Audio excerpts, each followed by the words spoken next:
Picture this. It's New Year's Eve, 2020, and the world is still reeling from the COVID-19 pandemic. Cities are ghost towns, highways are empty, and a small family, me, my wife Emily, and our daughter Lily, are packed into our old SUV, heading from Chicago to my parents' place in rural Wisconsin. It's a trip we've made a dozen times, a straight shot up I-94, filled with bad radio sing-alongs and gas station snacks. We're excited to ring in the new year with family, to feel some normalcy after a year of chaos. But what happened that night? Let's just say it wasn't the holiday we planned. The drive starts out fine. The city fades behind us and the highway stretches out, dark and quiet. Lily's in the back seat, chattering about seeing her grandparents. Emily's sipping coffee, pointing out the stars through the windshield. I'm behind the wheel, feeling good, like we're finally escaping the weight of the past year. But about an hour in, things start to feel off. The air gets heavier, like a storm's brewing, but the sky is clear. My phone loses signal, which is weird for this stretch of road. Then the radio cuts out, replaced by a low, crackling static. I fiddle with the dial, but it's just noise, until I hear something else. A whisper, faint, like someone's muttering just out of earshot. Emily hears it too. Her eyes meet mine, and I can tell she's uneasy. Suddenly, the headlights flicker. Not once, but over and over, like they're struggling to stay on. I slow down, checking the dashboard, but nothing's wrong. The road ahead is swallowed by darkness, and for a moment, I swear I see something move in the shadows, just a glimpse, like a figure darting across the pavement. Lily gasps, pointing out the window. "Dad, what was that?" she asks, her voice trembling. I tell her it's probably a deer, but my grip on the wheel tightens. The truth is, I don't know what I saw, and that's when the radio blares back to life. Not with music, but with a voice, a garbled, inhuman murmur that makes my skin crawl. I shut it off, but the static lingers in my ears. We keep driving, but the road feels wrong. The signs for Madison should have appeared by now, but there's nothing. Just endless asphalt and dense forest on either side. The trees seem to lean in, their branches clawing at the sky. Emily's quiet, staring out the window, and Lily's curled up in the back seat, clutching her stuffed rabbit. I try to keep things light, cracking a joke, but it falls flat. Then, out of nowhere, the car lurches like something's hit us. I slam on the brakes, heart pounding, and check the rearview mirror. Nothing's there. But when I look at Emily, her face is pale. "I felt it too," she whispers. "The tension in the car is suffocating, but we can't stop. There's nowhere to pull over, no exits, no lights, just the road and the woods." That's when we see it. A house, sitting alone in a clearing, maybe 100 yards off the highway. It's old, dilapidated, with boarded-up windows and a sagging roof. A single, flickering light glows from inside, like a candle. I've driven this route for years, and I've never seen this place. It's like it appeared out of thin air. Emily suggests we check it out, maybe ask for directions or a phone. I'm hesitant, but Lily's scared, and the car's acting up. We need help. We pull up to the house, the gravel crunching under the tires. The air feels thick, like it's pressing down on us. As we step out, the wind carries strange sounds. Whispers, creaks, maybe even footsteps.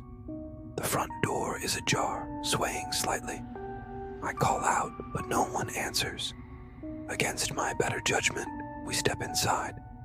The place is a wreck, dusty furniture, peeling wallpaper, and a smell like mildew and something worse. On a table in the corner, a candle burns, its flame dancing wildly. Next to it is a steaming mug of tea, like someone was just here. My stomach twists. Who leaves a house like this in the middle of nowhere with a candle burning?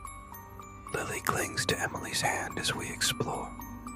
In the living room, we find old photos on the mantel. Faded faces staring blankly, their eyes scratched out.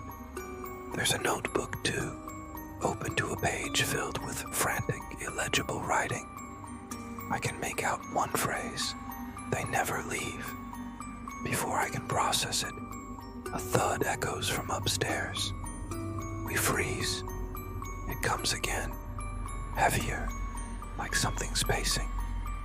Emily whispers that we should go, but the car's still acting up, and the storm outside is picking up. We're trapped.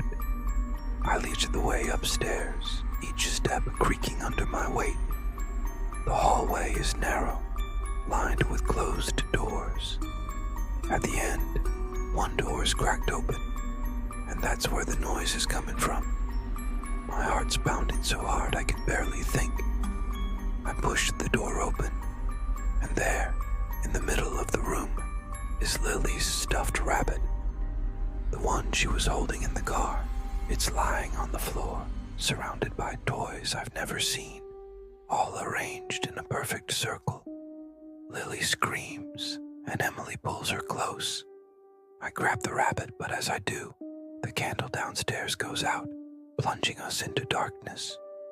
The whispers are back, louder now, coming from every direction. I fumble for my phone's flashlight, but it won't turn on. Something moves in the corner of the room. A shadow, tall and formless, gliding toward us. Emily's sobbing, Lily's crying, and I'm yelling for them to run. We stumble down the stairs, the house groaning like it's alive. Every door we try leads back to the same room, like we're caught in a loop. Finally, I notice a trap door under a rug in the kitchen. It's our only shot. We climb down into a damp earthen tunnel, the air thick with the smell of decay. The whispers follow us, growing into a chorus of voices, some pleading, some angry. The tunnel leads to a cavern where a stone altar sits, carved with strange symbols that seem to pulse in the dim light. Around it are more shadows watching us.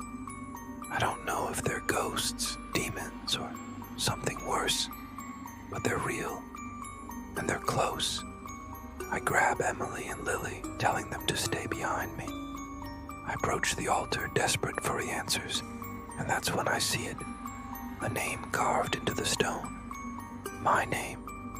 The shadows close in, and I'm sure we're done for. But then, one of them points to a narrow passage leading upward. I don't know why, but I trust it. We run, scrambling through the dark, until we burst out onto a hillside, the storm still raging. The house is gone, like it was never there. We're miles from the highway, but we're alive. Exhausted, we trek back to the road, flagging down a trucker who takes us to a gas station. The car's still there, parked where we left it, but the rabbit's gone. We make it to my parents' place eventually, but the trip isn't over. On the way back to Chicago, we hit a massive traffic jam on I-94. It's late, it's raining, and the other cars are packed bumper to bumper. Lily's asleep, but Emily and I are on edge. Then the radio crackles again, spitting out the same eerie whispers. Lily wakes up, screaming about shadows moving between the cars. I look out the window, and there they are, dark, shapeless figures weaving through the traffic, their eyes glowing faintly. The headlights flicker, the car shakes, and something scratches at the roof. I don't know how, but I floor it, weaving through the jam until we break free. The shadows don't follow, but the whispers linger in my head. We haven't talked about that night since, but Lily won't sleep without the lights on, and Emily checks the locks 3 times before bed. As for me, I can't shake the feeling that something's still out there, watching. That's the story, folks. Sent in by one of you. A reminder that sometimes the scariest things aren't in haunted houses or dark forests. They were right there on the open road. What do you think was following that family? Have you ever had a trip take a turn like that? Drop your thoughts in the comments, and if you've got a story of your own, send it our way. Don't forget to like, subscribe, and hit the bell for more tales that'll keep you up at night.